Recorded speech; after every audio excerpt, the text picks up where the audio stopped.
Hi guys, welcome back to another video. आज की video में कक्षा 11वीं business studies small business and entrepreneurship के चैप्टर को अगले 5 मिनट में आप सभी के दिमाग में आई हुई सारी कंफ्यूजन को खत्म करने वाले। अगर इस चैप्टर के नोट्स चाहिए तो डिस्क्रिप्शन में मिल जाएंगे, वरी नक्को। बट उससे पहले कुर्सी की पेटी को जरा पकड़ के घुमा दो, टाइट कर लो, कान में ईयरफोन लगा लो, क्योंकि अगले 5 मिनट में ये पूरा चैप्टर स्टार्टिंग से एंड तक खत्म होने जा रहा है। शुरुआत करते हैं स्मॉल बिजनेस। भाई नाम भले इसका स्मॉल है पर काम इसके बहुत ज्यादा बड़े हैं। आपको जान के हैरानी होगी कि village and small scale industries Bharat के अंदर लार्जेस्ट इंप्लॉयमेंट अपॉर्चुनिटी प्रोवाइडर्स है। मतलब सबसे ज्यादा इंप्लॉयमेंट अपॉर्चुनिटी यहीं से मिलती है, तो ये बहुत जरूरी इंडस्ट्रीज की कैटेगरी में आती है। अब क्योंकि ये इतनी जरूरी है तो इनको रेगुलेट करने के लिए और डिफाइन करने के लिए किसी ना किसी एक्ट का होना जरूरी है। तो सन 2006 के अंदर सरकार ने लॉन्च करा micro small and medium enterprise development act, जिसको MSMD एक्ट भी कहा जाता है।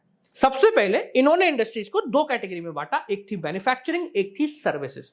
अगर आप मैन्युफैक्चरिंग इंडस्ट्रीज के अंदर हैं तो आप कौन सी कैटेगरी में आ रहे होंगे ये डिफाइन करता है आपकी जेब में रोकड़ा कितना है या आपने इन्वेस्टमेंट कितना लगाया। जैसे अगर आपका इन्वेस्टमेंट 25 लाख रुपए तक का है तो आप माइक्रो इंडस्ट्री कहलाएंगे। अगर आपका इन्वेस्टमेंट 5 करोड़ का है तो आप स्मॉल स्केल इंडस्ट्री कहलाएंगे। और अगर आपका इन्वेस्टमेंट 10 करोड़ का है तो आप एक मीडियम इंडस्ट्री कहलाएंगे।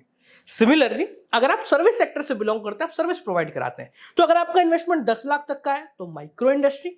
अगर आपका इन्वेस्टमेंट 2 करोड़ तक का है तो स्मॉल स्केल इंडस्ट्री। और यदि आपका इन्वेस्टमेंट 5 करोड़ तक का है तो मीडियम इंडस्ट्री कहलाएंगे। अच्छा, इनसे ज्यादा है तो फिर आप इस एक्ट के तहत कहीं भी नहीं आते, आप बड़ी इंडस्ट्री के अंदर आ गए हैं। अब बात करते हैं कि भारत के अंदर ये स्मॉल स्केल इंडस्ट्री की इतनी बातें होती क्यों है। What is the role of small scale industry. देखो, सबसे पहले रोल की तो अपन ने बात कर ली कि ये एम्प्लॉयमेंट प्रोवाइड कराता है। एम्प्लॉयमेंट प्रोवाइड कराने के साथ साथ ये गांव का विकास करता है, क्योंकि छोटी इंडस्ट्री तो कहीं भी लग सकती है। गांव का विकास कर रहा है तो इकोनॉमिक डेवलपमेंट में इसका बहुत अहम योगदान हो गया। और साथ साथ में लोकल रिसोर्सेस को सब जगह भारत में पहुंचाने का काम तो यही लोग करते हैं। जैसे राजस्थान में मिलने वाली मिर्ची या मसाले पूरे देश में खाए जाते हैं, वो कैसे? क्योंकि वहां की कुछ छोटी इंडस्ट्रीज उसको पिक करके बड़े ट्रेडर्स तक पहुंचा देते हैं।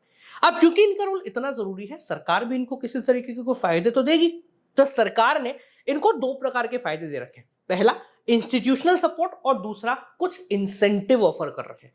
अगर इंस्टीट्यूशनल सपोर्ट के बारे में बात करते हैं तो सबसे पहले एक इंडस्ट्री का नाम पटक करके बाहर आता है, जिसको हम बोलते हैं NSIC, national small industries corporation. अब ये NSIC क्या है? ये डेवलप हुई थी, ये सेटअप हुई थी 1955 के अंदर। इसका ऑब्जेक्टिव था प्रमोट करना और ग्रोथ को बढ़ाना स्मॉल स्केल इंडस्ट्री। ये बेसिकली बाजार प्रोवाइड करा देते हैं, यानी कि ये मदद करते हैं आपको इंपोर्टेड रॉ मटेरियल लाने में, ये मदद करते हैं आपका सामान एक्सपोर्ट कराने में, ये मदद करते हैं टेक्नोलॉजी में, ये मदद करते हैं सॉफ्टवेयर असिस्टेंस के अंदर। इन्होंने डेवलप कर रखे हैं सॉफ्टवेयर टेक्नोलॉजी सेंटर या पार्क। मतलब जहां पर आप जाइए, नए नए सॉफ्टवेयर क्या है, नई टेक्नोलॉजी क्या है, उससे आप नो हाउ करा लो, जिससे आपकी कॉस्ट और कम हो जाएगी। इसके साथ साथ ये तो क्या है, बड़े लेवल पे हो गया। थोड़े छोटे लेवल पे आते हैं तो सरकार ने डिस्ट्रिक्ट लेवल के लिए डिस्ट्रिक्ट इंडस्ट्रियल सेंटर्स बना दिए, जो कहलाते हैं DIC।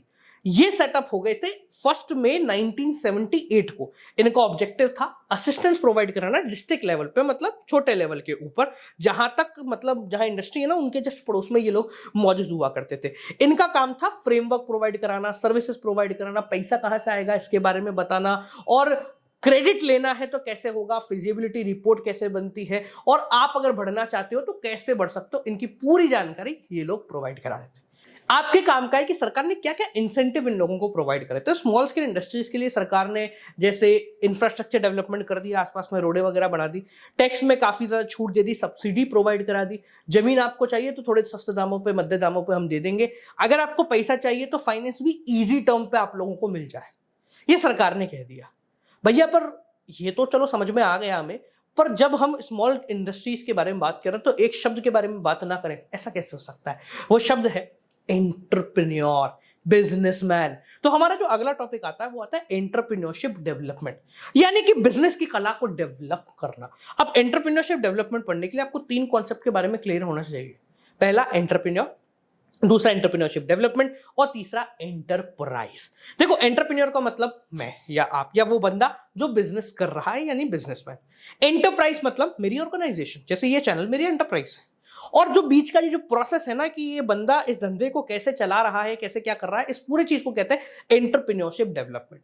अब ये एंटरप्रेन्योरशिप यानी बिजनेस करने की जो कला है, ये एक ऑर्गेनाइजेशन के लिए या एक पूरी इकोनॉमी के लिए बहुत ज्यादा जरूरी होती है, क्योंकि इसके अंदर आप खुद का धंधा कर रहे हो। जब खुद का धंधा कर रहे हो तो आप जॉब सीकर नहीं हो, जॉब प्रोवाइडर हो। आप जॉब ढूंढ नहीं रहे हो, जॉब आप दे रहे हो। जब आप दे रहे हो तो सरकार का फायदा हो रहा है। और साथ साथ में ये बिजनेसमैन ही है जिन्होंने लोगों को नई नई टेक्नोलॉजी के बारे में सिखाया, सरकार नहीं सिखाती। बिजनेसमैन ही खुद का नया बाजार बनाने के लिए काम करता है, तो इसलिए इकोनॉमिक डेवलपमेंट ये करता है। चलो बात निकली है तो दूर तक जाएगी, नीड ऑफ एंटरप्रेन्योरशिप की बारी अब जाके आएगी कि भाई क्या जरूरत है एंटरप्रेन्योरशिप की। सरकार काम कर लेगी, चल जाएगा, ऐसा नहीं होता। एंटरप्रेन्योरशिप की जरूरत इसलिए क्योंकि इनोवेशन यही लोग करते हैं, ग्रोथ यही लोग कराएंगे, सरकार स्टेबल चलती है। इकोनॉमिक डेवलपमेंट या एम्प्लॉयमेंट अपॉर्चुनिटीज को बूस्ट करने का काम यही लोग करते हैं। नई टेक्नोलॉजी नहीं आती ना तो अभी भी वही पुराना 2-4 सेक्टर में ही हम लोग धंधा कर रहे होते और बाकी सब बेरोजगार पड़े होते। ये एक तरीके से लाइफलाइन प्रोवाइड कराते हैं, क्योंकि ज्यादा एंटरप्रेन्योर होंगे, ज्यादा बिजनेसमैन होंगे तो ज्यादा डेवलपमेंट होगा, साथ साथ में सोशल बेनिफिट भी देते हैं। कॉम्पिटिशन इतना आ जाता है ना बाजार में, जब सब लोग एंटरप्रेन्योरशिप करने लग जाते हैं, प्राइस कम हो जाता है, लोअर सेक्शन ऑफ सोसाइटी को बहुत मदद मिलती है। पर सर ये करते हैं कैसे, मतलब what is the process of this whole entrepreneurship. धंधा करना है तो कैसे करना है, तो ये जो प्रोसेस के बारे में हम बात कर रहे हैं स्टार्टिंग से एंड तक होने वाला है, तो इसका सीक्वेंस बहुत ज्यादा जरूरी है। यू शुड बी क्लियर कि यार सीक्वेंस हमें इसी तरीके से करना है। कैसे करते हैं, तो सबसे पहला जो पॉइंट आता है वो आता है सेल्फ डिस्कवरी। आपको पता होना चाहिए आपको क्या पसंद है। यार मुझे पढ़ाना बहुत ज्यादा पसंद है, तो ये क्या करा, knowing what I personally like. ठीक है, मैं क्या कर सकता हूं, ये हो गया सेल्फ डिस्कवरी। आपने पहले सोचा यार ऐसा करते हैं क्योंकि ये मुझे बहुत पसंद है। इसके बाद अब ऐसा करते हैं तो आप ढूंढेंगे प्रॉब्लम्स एंड सॉल्यूशंस, यानी कि अगला पॉइंट आता है सेल्फ डिस्कवरी के बाद आइडेंटिफाइंग अपॉर्चुनिटी। जरूरत क्या है, प्रॉब्लम क्या है, क्या कर सकते हैं, ये आगे आइडेंटिफाइंग अपॉर्चुनिटीज। यार ये प्रॉब्लम आ रही है सबसे बड़ी। अब जब आपके पास प्रॉब्लम आ गई तो प्रॉब्लम का सॉल्यूशन निकालोगे, यानी जनरेटिंग एंड इवैल्यूएटिंग।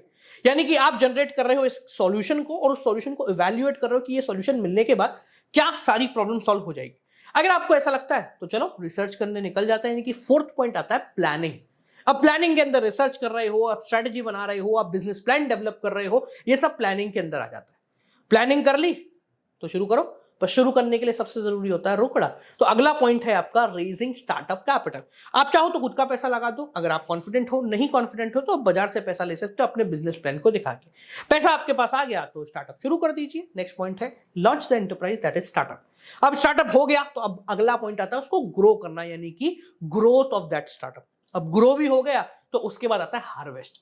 एक किसान जो होता है ना वो 4-6 महीने मेहनत करता है, उसके बाद जब फसल कटती है उसको बड़ी खुशी मिलती है क्योंकि उसके मेहनत का मेहनताना उसको मिलता है। सिमिलरली एक एंटरप्रेन्योरशिप के प्रोसेस के अंदर भी मेहनताना अब तक नहीं आया है, तो मेहनताना होता है हार्वेस्ट। यानी या तो आप प्रॉफिट बना रहे हो या फिर आपने एक ऑर्गेनाइजेशन को एक सर्टेन लेवल पे लिया है, अब आपको लग रहा है यार इससे ज्यादा मैं नहीं चला पाऊंगा, तो आपने उसको किसी और को बेच डाला और पैसा बना के निकल लिए। बहुत बड़े बड़े लोग ऐसा काम करते हैं, 10 चीजें शुरू करते हैं, एक को खुद चलाते हैं, 9 को थोड़ा बड़ा होकर बेच डालते हैं। क्योंकि एंटरप्रेन्योरशिप एक इकोनॉमी के डेवलपमेंट के लिए बहुत ज्यादा जरूरी होती है, इसलिए सरकार की भी ये जिम्मेदारी है कि वो इन बिजनेसमैनों की मदद करे। और इसी के चलते भारत की सरकार ने लॉन्च कर दिया स्टार्टअप इंडिया स्कीम। ये क्या था, ये एक ऐसा इनिशिएटिव था जिसके अंदर हमारी गवर्नमेंट एक पूरा इकोसिस्टम बिल्ड कर रही है, जिससे इस स्टार्टअप या एंटरप्रेन्योरशिप के रास्ते में आने वाली सभी प्रॉब्लम्स को खत्म कर दिया जाए और भारत के उभरते बिजनेसमैन को किसी प्रकार की प्रॉब्लम ना हो। पर देखो क्या है, एक लाइन होना बहुत ज्यादा जरूरी है। तो इस स्कीम ने स्टार्टअप की पहले एक डेफिनेशन दी। अगर आप उस डेफिनेशन के अंदर फिट बैठते हो तो आपको स्कीम में मिलने वाले सभी फायदे मिल जाएंगे। अब वो डेफिनेशन क्या थी, बहुत सिंपल है। 3 कैटेगरी उन्होंने डाली। सबसे पहला, आपकी ऑर्गेनाइजेशन की उम्र 10 साल से बड़ी नहीं होनी चाहिए। अगर आप 10 साल से ज्यादा पुराने हो तो आप स्टार्टअप स्कीम में नहीं आते हो। दूसरा, आपके इन 10 सालों के एवरेज टर्नओवर को 100 करोड़ से कम होना पड़ेगा, यानी कि 100 करोड़ से ज्यादा आपने धंधा किया तो आप स्टार्टअप नहीं हो, आप एक बिजनेस हो, करते रहो चुपचाप। और तीसरा, आप काम कर रहे हो इनोवेशन में, डेवलपमेंट में या कमर्शियलाइज करने किसी प्रोडक्ट को, सर्विसेज को जो कि टेक्नोलॉजिकली ड्रिवन है। अगर आप इन तीनों कैटेगरी के अंदर आते हो तो भैया आप स्टार्टअप कहलाओगे। अब अगर आप स्टार्टअप कहला गए तो आपको हम बहुत सारे फायदे देंगे। फायदे क्या देंगे, सबसे पहला आपके सारे रजिस्ट्रेशन प्रोसेस को हम सिंप्लीफाई कर देंगे, हैंड होल्डिंग आपको प्रोवाइड करेंगे। परेशानी आती है हमें बताना। अगर आप कोई पेटेंट रजिस्टर कराते हो या इंटेलेक्चुअल प्रॉपर्टी रजिस्टर कराते हो तो आपको 80% तक की फीस जो है वो हम कम कर देंगे और साथ साथ में फटाफट बाकियों से पहले आपका रजिस्ट्रेशन हम करा देंगे। 3 साल तक आपको कोई टैक्स नहीं देना। कैपिटल गेन भी हो जाता है ना तो भी आपको हमें नहीं देना, 3 साल तक हम उसका भी एक्सेम्पशन दे देंगे, 1 दिन के अंदर रजिस्ट्रेशन आपका करके रेडी कर देंगे। और साथ साथ में सरकार ने कुछ फंड के भी जुगाड़ कर दिए हैं। सरकार ने करीब एक बार 10,000 करोड़ के फंड की बात कही थी इन स्टार्टअप को, और साथ साथ में 500 करोड़ तक की क्रेडिट गारंटी भी सरकार ने प्रोवाइड कराई थी इन स्टार्टअप वालों के लिए।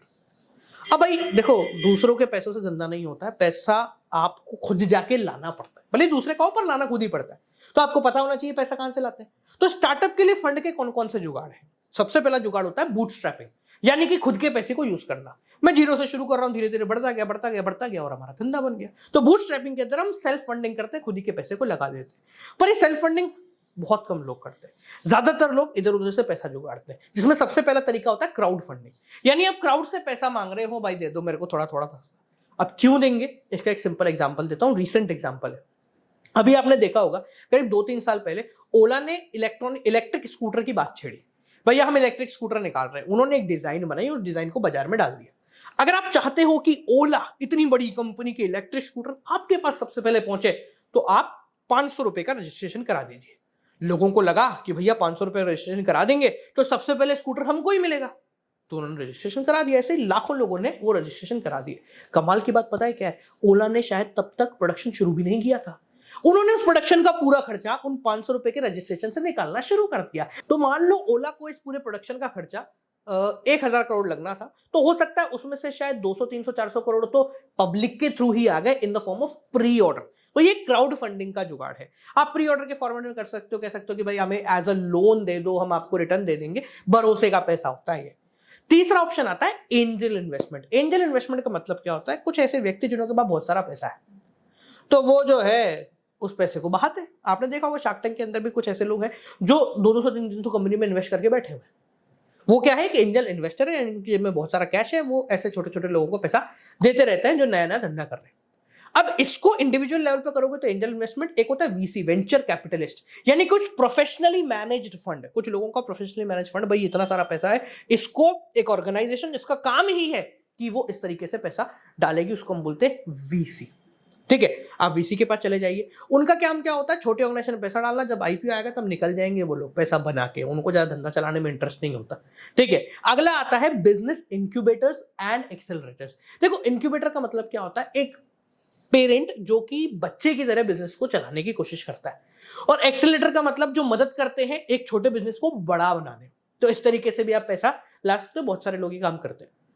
इसके बाद आखिरी ऑप्शन आता है आपके पास माइक्रो फाइनेंस या एनबीएफसी। एनबीएफसी मतलब नॉन बैंकिंग फाइनेंशियल कॉर्पोरेशन। अगर आपको कहीं से लोन नहीं मिलता, बैंक भी आपको पैसे नहीं दे रहा, तो कोई बात नहीं, ये लोग आपको पैसे बहुत आराम से प्रोवाइड करा देंगे। अब ये सब समझने के बाद आपको एक बहुत जरूरी बात है जो एंटरप्रेन्योरशिप में समझनी है, जो आजकल काफी ज्यादा चलती है, जिसको हम बोलते हैं आईपीआर। आईपीआर का मतलब इंटेलेक्चुअल प्रॉपर्टी राइट्स। आपने देखा होगा कि आज यूट्यूब पे मान लीजिए अगर मैं एक वीडियो बनाता हूं और कोई और बंदा उस वीडियो को डाउनलोड करके अपने यूट्यूब चैनल पे नहीं डाल सकता क्या? अगर वो डाल देगा तो क्या होगा? तो यूट्यूब ने भी इस आईपीआर को प्रोटेक्ट करने का काम किया है, वो आपको कॉपीराइट स्ट्राइक दे देंगे। तो ये आईपीआर ही कहलाता है, इंटेलेक्चुअल प्रॉपर्टी राइट। अब इंटेलेक्चुअल प्रॉपर्टी राइट का मतलब क्या है, इसको समझने के लिए आपको पहले इंटेलेक्चुअल प्रॉपर्टी समझनी पड़ेगी। इंटेलेक्चुअल प्रॉपर्टी मतलब मेरे दिमाग में एक आइडिया आया, उस आइडिया को मैंने एक प्रोडक्ट में डेवलप किया और अब मैं उस प्रोडक्ट को बाजार में बेचने के लिए निकला। आइडिया मेरा था, प्रोडक्ट डेवलपमेंट में मेहनत मेरी लगी, तो मेरे को उस प्रोडक्ट की अथॉरिटी होनी चाहिए, और कोई और बंदा उस प्रोडक्ट को अगर यूज कर लेगा बने बनाए को, तो मेरे साथ धोखा कहलाएगा, क्योंकि ये मेरे दिमाग का प्रोडक्ट है।